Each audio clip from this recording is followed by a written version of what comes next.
It was winter break during university. I went home to visit my parents and then we went visiting some relatives I'd always loved seeing but hadn't seen in a long time. Their house in Fargo had always been a kind of Midwest gaudy. Fireplace, bookshelves, porcelain angels, and fake gold leaf on everything.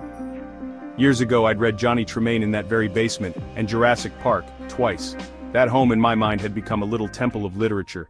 But the shelves didn't sparkle that cold night while on winter break the way I remembered they had as a child. Robert Ludlum, Dean Koontz, Danielle Steele, hardly the university library.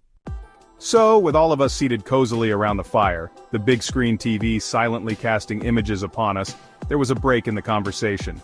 I jumped on it and told my dear relatives about this poet we'd studied at school, an Italian, known for delicate verses and refined technique, and loads of dark, curly chest hair.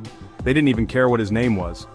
When it looked like my conversation making was going to fall flat, I remembered learning to always stoop to the audience's level and converse with something they can respond adequately to, or at least be interested in. I told my relatives, the poet died in his early 40s, heart exploded during intercourse. Must have been really going to town. Poetry in motion, they say. It was quite the juicy tidbit in our literature course. One student had said, "Hey, what better way to go?" I disagreed. I mean, you're going from ecstasy to a full cardiac seizure. That's not a ride, that's a trapdoor. Meanwhile, with my relatives and parents, I was met with shifting glances. The fire became the most interesting object in the room, until my relative gave a little hoot like an owl and asked, "You suppose if you die with a stiffy, you keep it forever?"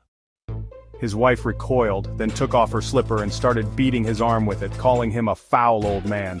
The question lingered, and nobody answered it. My relative, he'd always been a kind of poor man's philosopher. Nobody dared approach the topic further. We all stared at the fire as if it held a secret. And I was thinking, keep it forever? And if you keep thinking forever, you kind of get lightheaded, like, forever ever? Forever ever ever? And ever ever? And ever ever? Ever?